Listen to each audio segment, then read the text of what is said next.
Elle était certaine d'avoir acheté un box de stockage inutile, rempli de bric-à-brac. Mais derrière un panneau dissimulé se trouvait quelque chose qui a changé, non seulement leur vie, mais aussi le destin de nombreuses personnes. Abonnez-vous pour ne pas manquer la suite et écrivez dans les commentaires d'où vous nous regardez. Avery Grant avait appris depuis longtemps à vivre de manière à ne laisser aucune trace. Elle connaissait les heures creuses des stations-service, où l'on pouvait se laver le visage sans attirer l'attention, les parkings où les caméras étaient en panne depuis des mois, les rues secondaires où les patrouilles passaient rarement. Elle avançait toujours un peu courbée, comme si le monde était trop lourd pour ses épaules. Et pourtant, chaque geste qu'elle faisait était précis, calculé, dicté par l'expérience.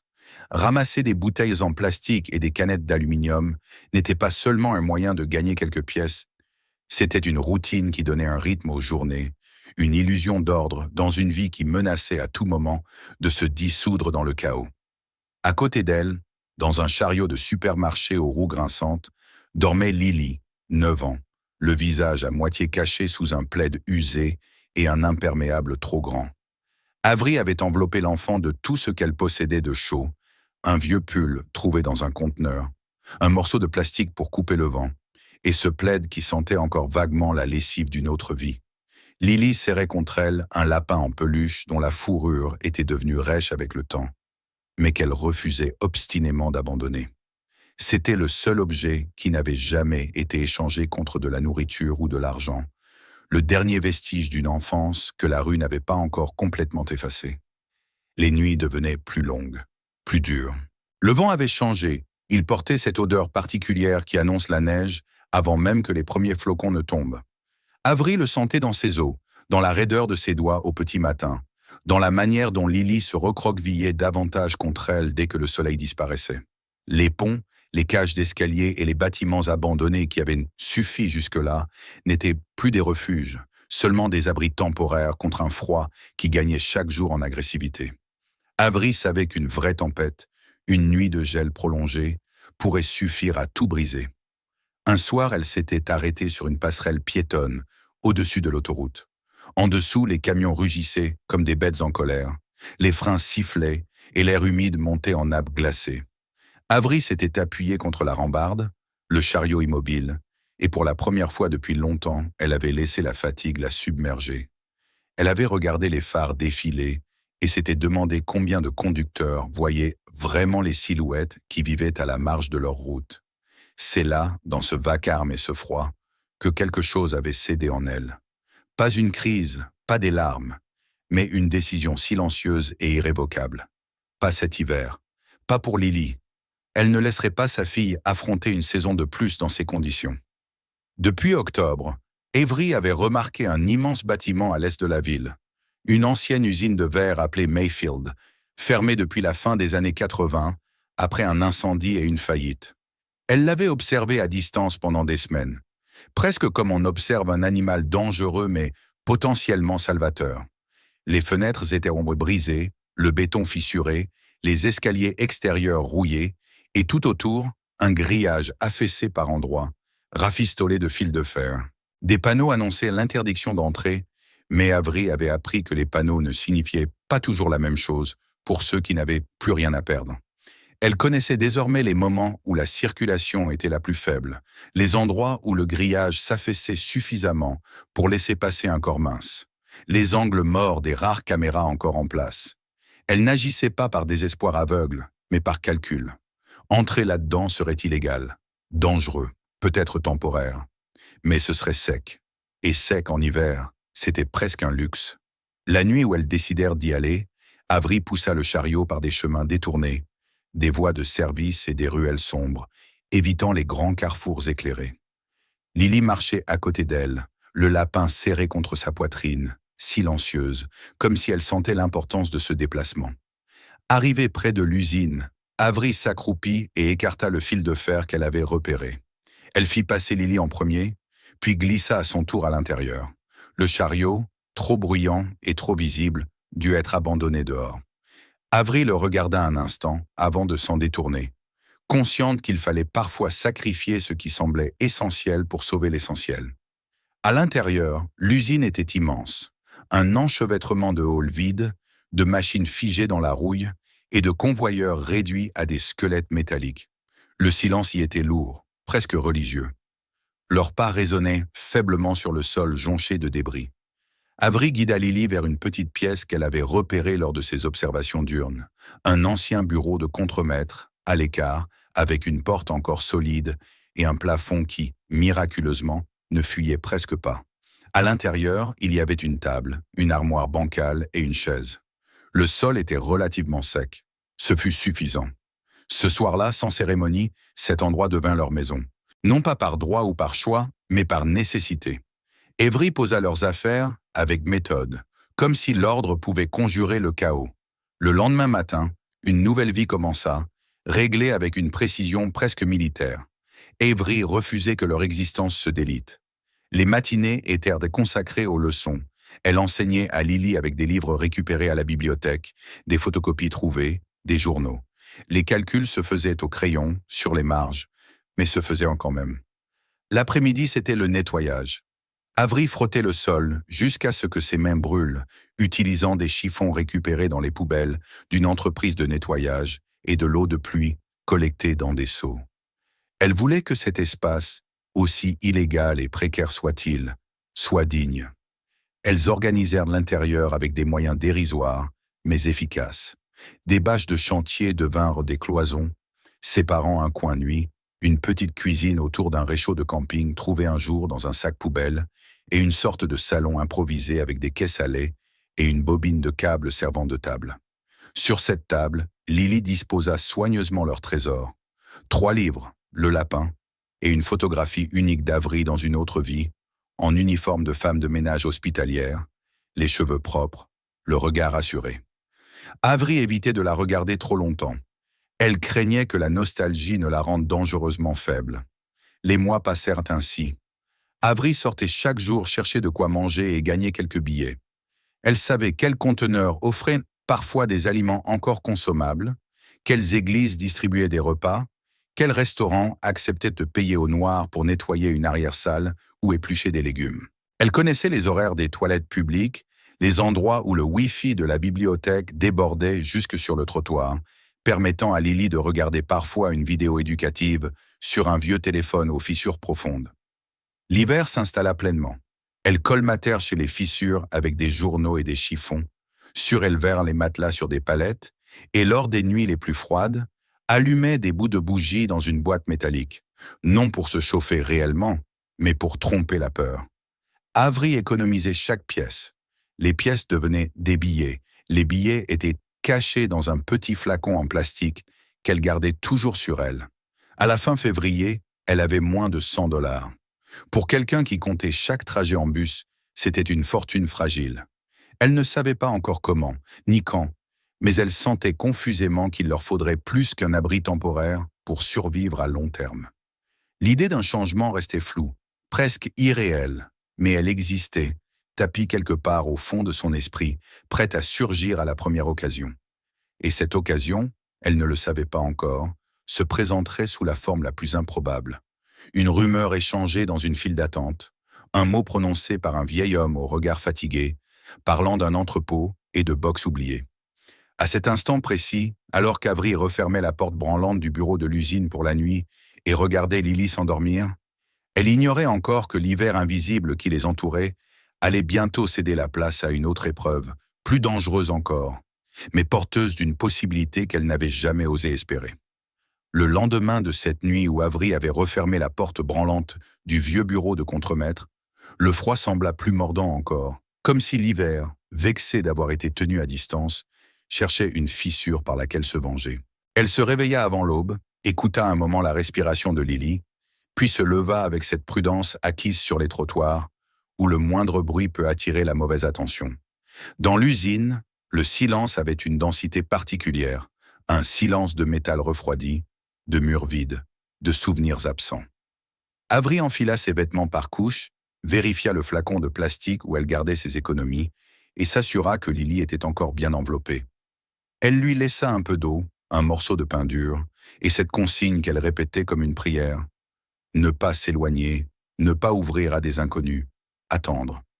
Dehors, la ville avait ce visage indifférent des matins d'hiver, quand chacun se presse vers un travail, une école, une vie qui semble aller de soi. Avery marcha jusqu'à l'endroit où, certains jours, une association distribuait un bol chaud. La file d'attente était déjà longue, une ligne de silhouettes emmitouflées, certaines résignées, d'autres fébriles. On y parlait peu parce que la faim et le froid mangent les mots. Pourtant, c'est là que l'information circulait, comme une monnaie parallèle. Un restaurant qui jette plus que d'habitude, un nouveau gardien dans tel parking, un bâtiment vide où l'on peut se cacher de nuit sans être chassé. Ce matin-là, Avery reconnut un vieux visage qu'elle avait croisé plusieurs fois. Un homme nommé Royce, dont les mains semblaient toujours tachées d'une poussière rougeâtre. On disait qu'il arrachait du cuivre dans les ruines, qu'il connaissait les entrailles des bâtiments abandonnés mieux que leur plan d'origine. Il n'avait pas l'air méchant, seulement usé, comme tous ceux qui vivent trop longtemps au ras du sol. Quand il la vit, il hocha la tête, puis comme s'il choisissait soigneusement ses mots, il murmura qu'il y aurait bientôt une vente aux enchères de box de stockage sur la périphérie. Des gens cessent de payer, expliqua-t-il, et le contenu est vendu. Parfois ce n'est que du rebut. Parfois c'est autre chose. Il prononça ce dernier mot avec une nuance particulière, comme un homme qui a vu, une ou deux fois, l'improbable se produire. Avery ne répondit pas tout de suite. Elle sentit seulement quelque chose se tendre en elle, une corde fine qu'elle croyait rompue depuis longtemps. Un box, une enchère. L'idée avait l'air absurde, presque dangereuse, pour quelqu'un qui comptait ses pièces comme on compte des jours. Elle pensa à Lily, à ses joues pâlies, à sa respiration parfois sifflante quand le froid descendait jusque dans ses bronches. Elle pensa aussi à l'usine, à leur refuge qui pouvait s'écrouler au moindre contrôle, au moindre accident. Elle savait qu'il leur fallait un vrai tournant, pas seulement une survie plus habile. Et dans cette vie-là, les tournants venaient rarement sous la forme d'une aide officielle. Ils venaient comme des rumeurs, comme des risques. Toute la journée, l'idée la suivit. Avery retourna à l'usine, trouva Lily en train de lire à voix basse une page d'un livre d'occasion, le lapin posé à côté d'elle comme un gardien. Avery lui sourit, mais son esprit était ailleurs. Elle fit chauffer un peu d'eau, prépara ce qu'elle pouvait, puis, quand Lily s'endormit, Avery resta assise longtemps, la photographie d'elle-même en uniforme dans les mains. Elle se demanda si cette femme-là aurait osé miser ses dernières économies sur un box inconnu. Elle se demanda ce qu'il y avait de plus dangereux, risquer de perdre 100 $ ou laisser l'hiver leur prendre tout le reste. À la fin, elle rangea la photo et serra le flacon de plastique dans sa poche. Sa décision se fit sans mots, comme une marche supplémentaire sur un escalier de nécessité. Le jour de la vente, elle emmena Lily avec elle. La laisser seule dans l'usine lui semblait plus risqué encore, et puis Avery craignait que l'enfant sente la peur de sa mère sans comprendre où elle allait. Elles prirent un bus vers la périphérie, un trajet qui traversait des quartiers où les vitrines s'illuminaient déjà de promesses de printemps, alors que l'air restait glacial. À mesure qu'elles approchaient du site de stockage, Avery vit se dessiner une autre forme de réalité. Des pick-up alignés, des fourgons, des hommes en vestes épaisses, certains avec des gants de travail, d'autres avec des carnets, comme des commerçants dans un marché. Ceux-là n'étaient pas là pour un miracle. Ils étaient là pour un calcul. Ils connaissaient les règles, les prix, les pièges. Ils parlaient fort, riaient parfois, échangeaient des commentaires sur les lots comme on commande des poissons sur un étal. Avery se sentit immédiatement étrangère. Elle était trop mince, ses vêtements trop usés, son regard trop prudent. Elle tenait Lily par la main, comme si le monde autour pouvait la lui arracher d'un geste. Le responsable de la vente expliqua les règles d'une voix rapide. On ouvre la porte quelques instants, on ne touche pas, on enchérit à partir d'un prix de départ, le gagnant a un délai pour vider le box. Avery écoutait tout, mais elle sentait ses oreilles bourdonner, comme si son corps entier réagissait à l'idée de perdre son minuscule trésor. Les premiers lots s'enchaînèrent vite. Des portes s'ouvraient sur des montagnes de cartons, des meubles recouverts de draps, des appareils électroniques. Les enchères montaient, parfois à une vitesse qui donnait le vertige. Les chiffres volaient comme des oiseaux au-dessus de sa tête. Des centaines, des milliers de $. Et Avery se demanda ce qu'elle faisait là. Lily la regardait de temps en temps, cherchant sur le visage de sa mère une explication. Avery lui caressait la main, mais ne trouvait pas de mots. Elle attendait. Elle ne savait pas exactement quoi, mais elle attendait comme on attend un moment précis dans une mer de hasard. Puis on annonça un box plus petit, avec un prix de départ étonnamment bas. La porte se leva sur un intérieur qui ne suscita presque aucune réaction. Des boîtes trempées, un vieux buffet, des piles de magazines gonflées d'humidité, des vêtements informes, un désordre qui sentait déjà l'abandon. Les professionnels jetèrent un regard et détournèrent la tête, comme on détourne la tête d'un mauvais pari. Avery sentit une impulsion, quelque chose de brut, de presque irrationnel. Peut-être parce que personne n'en voulait, peut-être parce que, pour une fois, elle n'était pas en compétition avec des gens qui avaient 1000 fois plus qu'elle. Elle leva la main et annonça le prix minimal d'une voix qui trembla à peine. Il y eut un silence bref, puis une autre main se leva pour ajouter quelques dollars. Avery sentit son cœur se serrer. Les mots de Royce résonnèrent en elle. Parfois, c'est autre chose. Elle pensa à Lily et au froid de l'usine. Elle fit une nouvelle offre, un peu plus haute.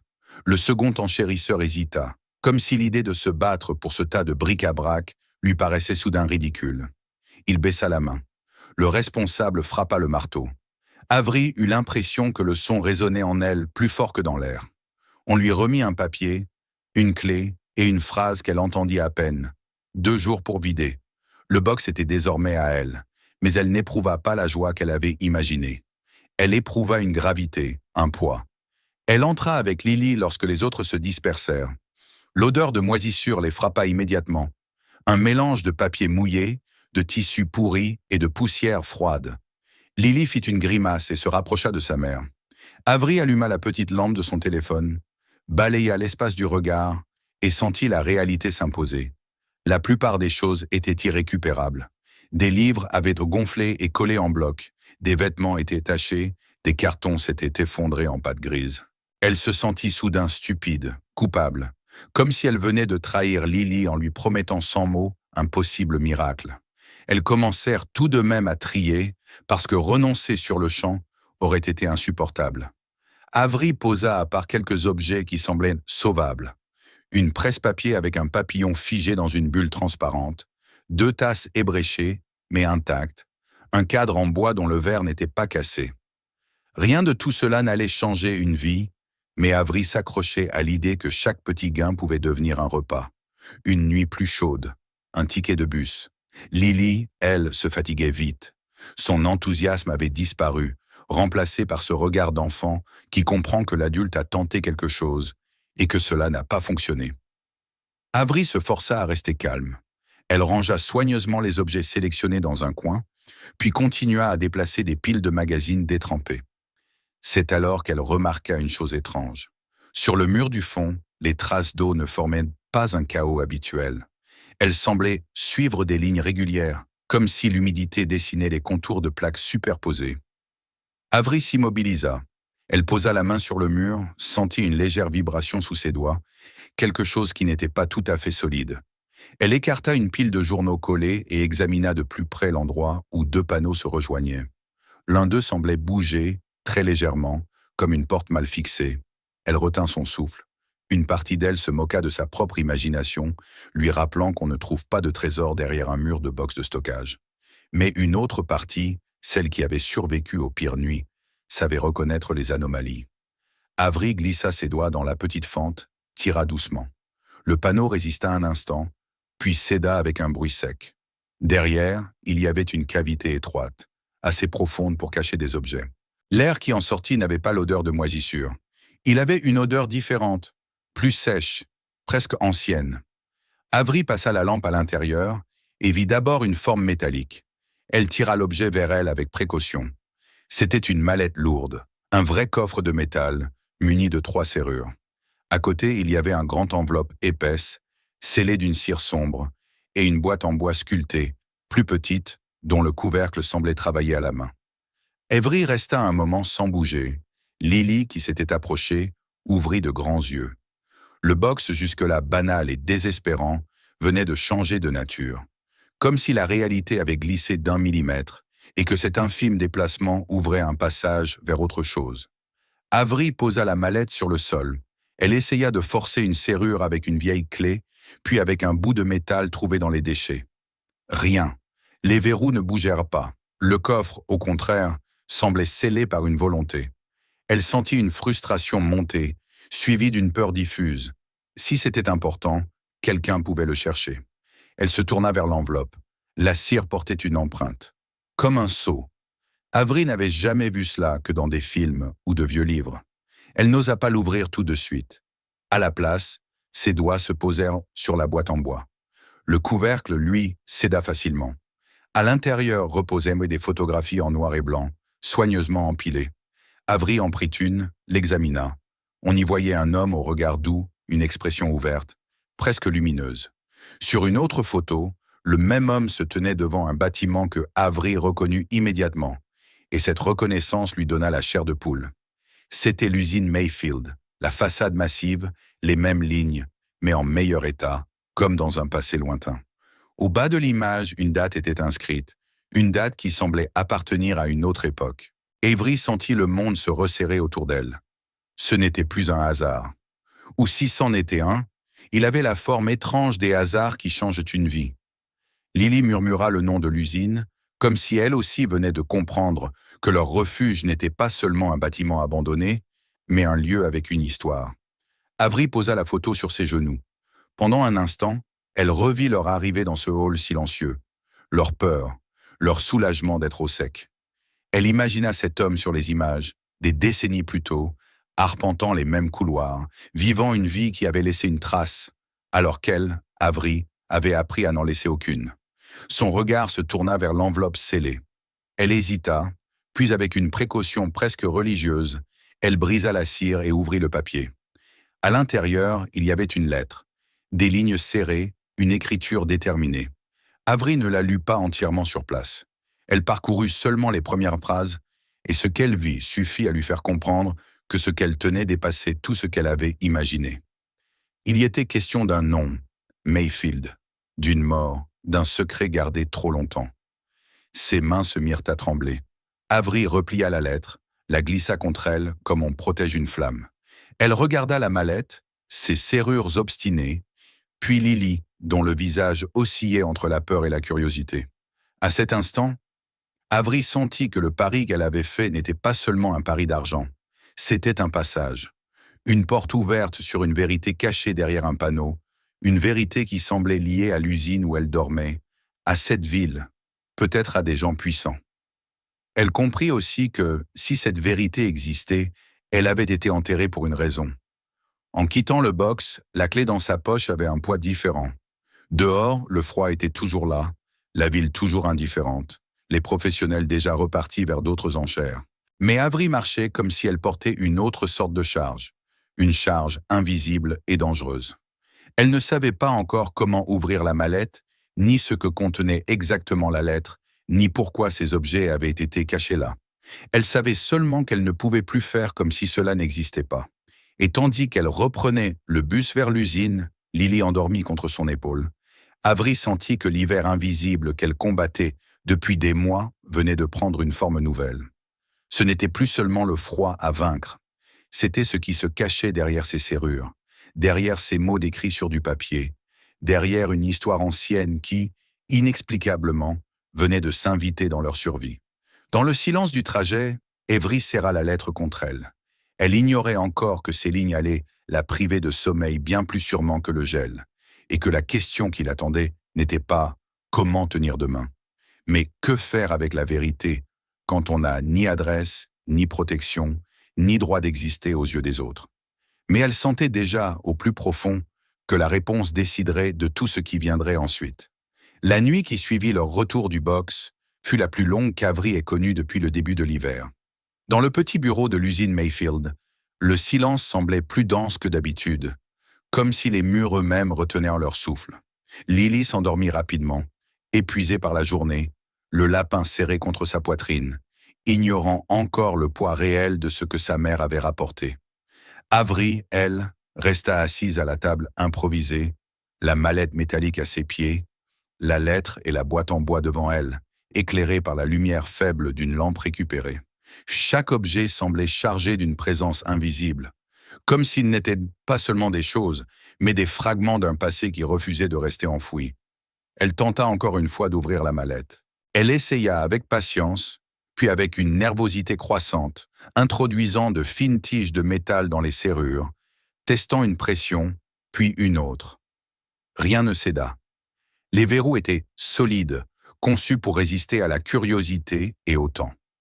Avery finit par abandonner, les mains douloureuses, consciente que forcer davantage risquait de tout abîmer.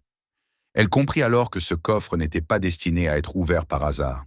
Il attendait quelqu'un, ou quelque chose. Elle se tourna vers la boîte en bois et reprit les photographies. Elle les étala lentement, comme on étale des cartes. L'homme revenait sans cesse, dans des poses différentes, parfois souriant, parfois sérieux, toujours vivant. Sur certaines images, il se tenait près de machines, sur d'autres devant des bâtiments, et plusieurs fois devant l'usine Mayfield, reconnaissable entre toutes. Avery ressentit un trouble profond. Cet endroit qui leur servait de refuge avait été, autrefois, un lieu de travail, de bruit, de vie entremêlée. Elle se demanda si l'homme sur les photos avait jamais imaginé que, des décennies plus tard, une femme sans abri et son enfant y dormiraient pour survivre à l'hiver. Enfin, Avery déplia la lettre. Elle la lut cette fois jusqu'au bout, lentement, revenant sur certaines phrases pour être sûre de bien comprendre. La lettre était signée Grace Mayfield. Elle y racontait, sans détour inutile, la mort de son frère Edward, copropriétaire de l'usine.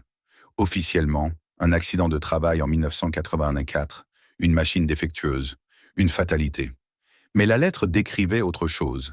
Edward avait découvert des irrégularités graves, des contrôles de sécurité falsifiés, de l'argent détourné des réparations essentielles. Il voulait parler, exposer ce qu'il avait trouvé. Quelques semaines plus tard, il était mort. Le nom de Victor Hale apparaissait à plusieurs reprises. Directeur financier d'un sous-traitant, homme influent, bien entouré. Grace écrivait qu'elle avait compris trop tard l'étendue de son pouvoir et de ses connexions. Elle avouait sa peur, son silence, sa fuite. Elle expliquait avoir caché les preuves dans cette mallette, espérant qu'un jour quelqu'un, plus courageux ou plus libre qu'elle, dirait enfin la vérité. La lettre se terminait par une phrase simple, presque douloureuse dans sa sobriété, demandant que la vérité ne meure pas avec elle. Avery reposa la lettre, les mains tremblantes. Elle sentit une pression dans sa poitrine, un mélange de peur et de responsabilité. Elle n'était personne. Pas d'adresse, pas de statut, pas de protection. Et pourtant, on lui demandait implicitement de porter une vérité capable d'ébranler des vies, peut-être même de provoquer des représailles. Elle se leva, fit quelques pas dans la pièce étroite, évitant de regarder la mallette, comme si elle pouvait la brûler par son simple regard. Elle pensa à Lily, à son sommeil paisible, et se demanda quel droit elle avait de l'exposer à un danger qu'elle n'avait pas choisi. Le matin venu, Avery prit une décision provisoire. Avant de faire quoi que ce soit, elle devait comprendre si cette histoire avait un ancrage réel, si les mots de Grace correspondaient à des faits. Elle emmena Lily à la bibliothèque municipale, un endroit qu'elle connaissait bien pour son accès discret au Wi-Fi et à la chaleur. Tandis que Lily s'installait à une table avec ses cahiers, Avery se plongea dans les archives locales. Elle consulta d'anciens journaux, des registres, des bases de données publiques. Les mots de la lettre prenaient forme sous ses yeux. Elle trouva un court article relatant la mort d'Edward Mayfield, qualifié de tragique accident. Elle trouva aussi, disséminé sur plusieurs années, des mentions d'autres incidents, d'autres décès d'ouvriers, toujours expliqués par des circonstances malheureuses. Puis elle chercha le nom de Victor Hale. Il apparut rapidement, non pas comme un criminel, mais comme un homme respectable, un consultant influent, presque octogénaire, dont le nom avait été donné à une rue d'un nouveau quartier d'affaires. Avery sentit un vertige. La vérité, si elle existait, avait été soigneusement recouverte par le temps et la réussite sociale. En poursuivant ses recherches, elle tomba sur une information qui la fit s'arrêter net.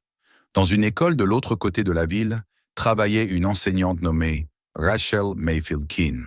La photo d'identité la montrait avec des traits qui rappelaient étrangement ceux d'une petite fille sur l'une des photographies anciennes. Avery comprit. C'était la fille d'Edward. Le choix de contacter Rachel ne fut pas immédiat. Avery passa plusieurs jours à hésiter, pesant chaque risque. Finalement, elle écrivit une lettre, sans indiquer de nom ni d'adresse de retour. Elle y joignit une copie d'une page de la confession de Grace et une photographie montrant Edward avec sa fille. Elle proposa une rencontre dans un parc, un samedi après-midi, un lieu public où il serait facile de se fondre dans la foule. Elle posta la lettre avec une appréhension qu'elle n'avait jamais ressentie auparavant. Le jour du rendez-vous, Avery arriva en avance. Elle s'assit sur un banc, Lily à ses côtés, observant les passants, prête à partir au moindre signe de danger. Rachel arriva à l'heure dite. C'était une femme au port droit, au regard prudent, comme quelqu'un qui a appris à se méfier du monde. Avery la reconnut immédiatement. Elles échangèrent peu de mots au début. Avery lui remit les documents. Rachel lut, d'abord lentement, puis de plus en plus vite. Son visage ne se déforma pas dans une explosion de colère ou de chagrin. Il se ferma, simplement, comme si une douleur ancienne venait d'être touchée avec précision. Rachel avoua qu'elle n'avait jamais cru à la version officielle, mais que sa famille avait été poussée à disparaître, à changer de vie, à ne plus poser de questions. Les deux femmes parlèrent longuement, à voix basse. Avery sentit que, pour la première fois, elle n'était plus seule à porter ce fardeau. Rachel proposa de faire appel à quelqu'un en qui elle avait confiance, un ancien enquêteur nommé Harry Crawford, qui avait quitté la police après des conflits liés à des affaires de corruption. La rencontre avec Harry eut lieu dans un petit café fermé pour rénovation, tenu par un parent éloigné. L'endroit était discret, presque invisible depuis la rue. Harry était un homme âgé, au regard vif malgré les années. Lorsqu'il vit la mallette, il comprit immédiatement la gravité de la situation. Avec des outils précis, il ouvrit les serrures une à une. À l'intérieur se trouvaient des dossiers soigneusement classés, des journaux, des rapports originaux et falsifiés, des photographies de machines dangereusement défectueuses, des registres comptables montrant des détournements massifs et une cassette audio portant une simple étiquette. L'écoute de l'enregistrement confirma les pires soupçons. Une voix reconnaissable parlait de risques calculés, de profits, de règles qu'on pouvait contourner. Harry hocha la tête, grave. Mais à peine le soulagement de voir la vérité confirmée s'installait-il qu'une tension nouvelle apparut. Par la fenêtre, Avery remarqua une berline noire stationnée depuis trop longtemps. Deux hommes restaient à l'intérieur, immobiles. Harry comprit avant même qu'elle ne parle. L'information avait circulé, peut-être à cause d'un téléphone, d'une observation, ou simplement parce que certaines vérités attirent toujours l'attention de ceux qui ont intérêt à les étouffer. Ils se séparèrent rapidement. Harry emporta la mallette chez un avocat de confiance. Rachel, Avery et Lily quittèrent le café par une porte arrière, multipliant les détours, les changements de transport, jusqu'à se retrouver là où personne n'aurait pensé chercher, dans l'usine abandonnée. Ce retour avait quelque chose de profondément symbolique. Pour Rachel, c'était la première fois depuis 40 ans qu'elle franchissait ces murs, non plus comme une enfant tenue à l'écart, mais comme une adulte prête à affronter le passé. Ce soir-là, Rachel vit leur réalité sans filtre. Les caisses en guise de meubles, les palettes sous les couvertures, la petite flamme du réchaud, les livres disposés avec soin. Elle comprit alors que la pauvreté n'était pas une abstraction, mais une suite de choix imposés, de dignité défendue pied à pied. Elle regarda Lily, si calme malgré tout, et sentit une décision mûrir en elle. Elle proposa à Avery et à sa fille de venir vivre chez elle, au moins temporairement, le temps que la tempête qu'elles avaient déclenchée passe. Avery ne répondit pas tout de suite. Elle regarda autour d'elle, ce lieu qui avait été leur refuge, et pensa à la lettre de grâce, à la mallette désormais hors de leurs mains, à la vérité qui ne pouvait plus être remise dans l'ombre. Elle savait qu'en acceptant, elle franchirait une autre frontière, celle qui sépare la survie solitaire de l'aide partagée. Elle ne savait pas encore jusqu'où tout cela irait, mais au fond d'elle, une certitude s'imposait. Ce qu'elle avait trouvé derrière ce panneau n'était pas seulement un secret du passé. C'était le début d'une épreuve qui allait décider non seulement de sa propre vie, mais aussi de la manière dont le silence, enfin, allait se briser.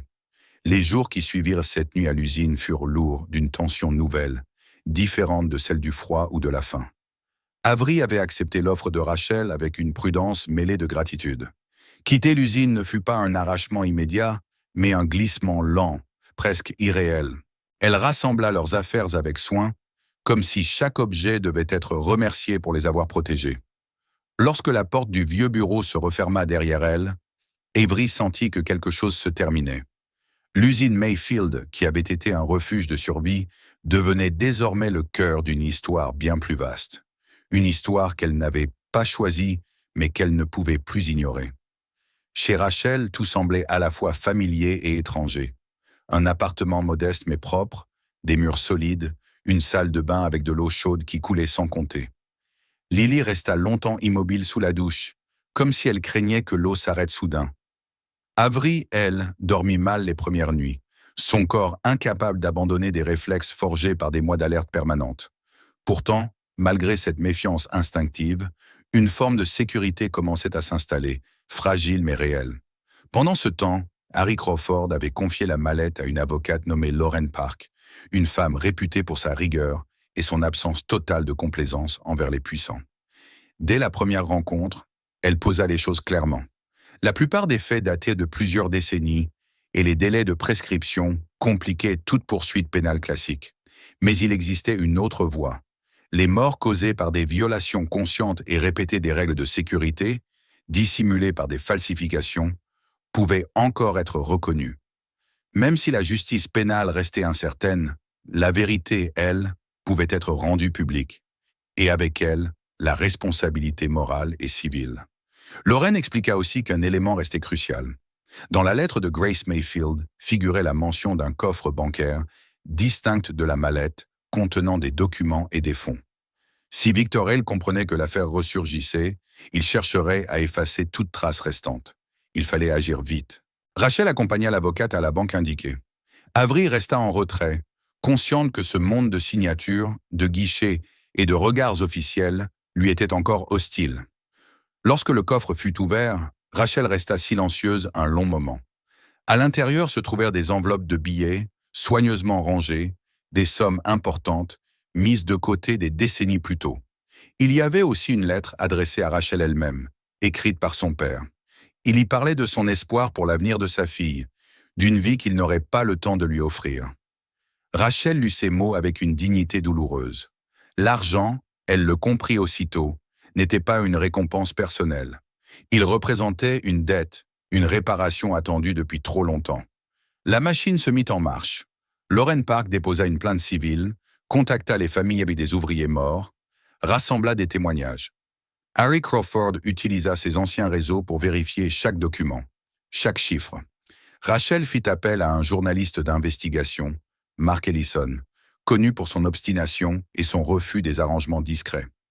Il passa des semaines à croiser les sources, à vérifier les archives, à écouter les enregistrements.